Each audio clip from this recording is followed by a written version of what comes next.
Assalamu alaikum wa rahmatullah. Aujourd'hui, on va faire un nouveau thème. Donc, on passe de thème en thème. Comme ça, vous pouvez avoir plusieurs rappels et pas toujours le même. Donc, je reprendrai le livre que j'avais lu avant-hier, Inch'Allah.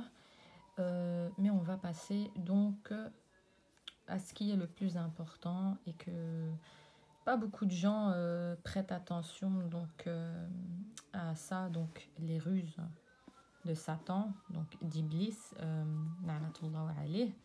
Donc on va faire donc un petit cours sur ce livre-ci, Inch'Allah.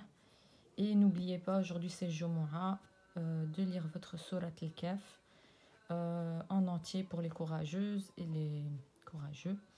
Et les 10 premiers versets ou les 10 derniers pour ceux qui n'ont pas la force de lire toute la sourate. Mais qu'est-ce que cette sourate, Surat al-Kahf, la caverne, est un bienfait pour les gens s'ils savaient. N'oubliez pas de prier sur notre prophète, alayhi salatu wassalam, notre bien-aimé, d'accord, qui passe avant nos familles et nos passions et toute autre chose. Donc c'est lui en premier, d'accord. Et donc votre salat du vendredi et vos doigts à partir de la prière de l'Asr, Inch'Allah, afin que vous pouvez être exaucés. Et aussi faites des doigts avec les miséreux, les pauvres et les personnes qui ont besoin qu'on ait pour eux les invocations.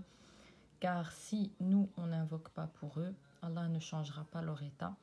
Donc ça doit venir de nous.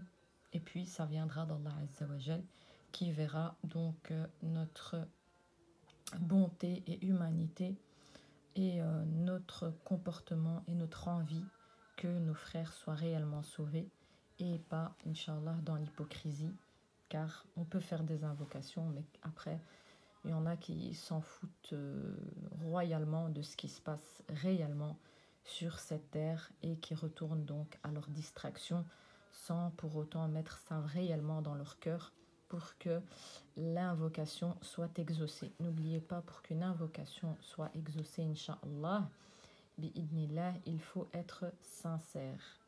Donc toute hypocrisie qui se portera dans votre cœur, l'invocation ne sera pas acceptée. Bismillah ar-Rahman ar-Rahim. D'accord. Donc on commence donc avec ce très beau livre.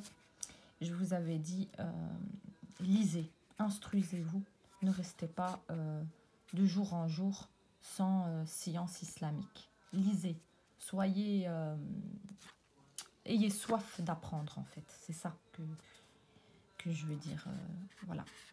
Ô vous qui croyez, ne suivez point les pas de Satan. Donc, Iblis alayhi salatu wassalam. Donc, ici, c'est l'introduction, comme vous voyez. Voilà, c'est l'introduction. Et nous, on va passer directement, donc, ici, au chapitre. Les ruses de Satan sont bien faibles. D'accord? Donc, ce verset indique que Satan est faible, vil et méprisable.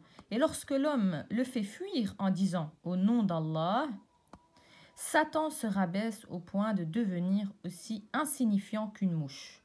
Que dire alors de celui qui, cherchant refuge auprès de son Seigneur, fuit Satan nuit et jour dans le bonheur, comme dans l'adversité. Par la volonté d'Allah le Très-Haut, celui qui se comporte ainsi domptera Satan et l'affaiblira. Par conséquent, le musulman et la musulmane sont tenus de se rapprocher d'Allah en exaspérant cet ennemi, et ce en multipliant les actes d'adoration et en s'appliquant à obéir au Seigneur des mondes. Ils ne doivent donc jamais baisser la garde devant cet ennemi qui, bien sûr, ne dort pas, et ne jamais se laisser surprendre par ses ruses et ses tentations. Aussi craignant que les croyants et les croyantes et moi-même ne soyons trompés par les manœuvres de cet ennemi juré de l'humanité, je me suis attachée à rassembler certaines de ces ruses afin que les musulmans soient sur leur garde et s'en préservent. D'ailleurs, cette démarche n'est pas sans précédent. Au contraire, elle s'inscrit parfaitement dans notre religion pure, ainsi comme le rapportent Al-Bukhari et Muslim et Hudayfa et Ibn al-Yaman, qu'Allah les agrée, le compagnon du messager d'Allah, sallallahu alayhi wa sallam, a dit: les gens interrogeaient le messager d'Allah, alayhi salatu wa sallam, au sujet des bonnes œuvres, alors que moi je le questionnais sur le mal, de peur d'y succomber. De même, Al-Khatib, qu'Allah lui fasse miséricorde, Al-Jami' lil Akhlaq Al-Rawi, page 8, à travers une chaîne de narrateurs authentiques. Donc ici, c'est authentique, hein, ce n'est pas faible. Hein. Rapporte ces paroles qu'Abdullah, le fils de l'imam Ahmed, a entendu son père prononcer: ne sait pas véritablement préserver du péché celui qui ne sait pas de quoi il doit se préserver. Par ailleurs, un poète a dit: j'ai cherché connaître le mal, non pour le commettre, mais pour m'en préserver. Car quiconque ne sait distinguer le bien du mal finira forcément par y succomber. Donc, ici, hein, le petit cours, on est déjà à 6 minutes. Donc, je vais couper et faire une prochaine vidéo.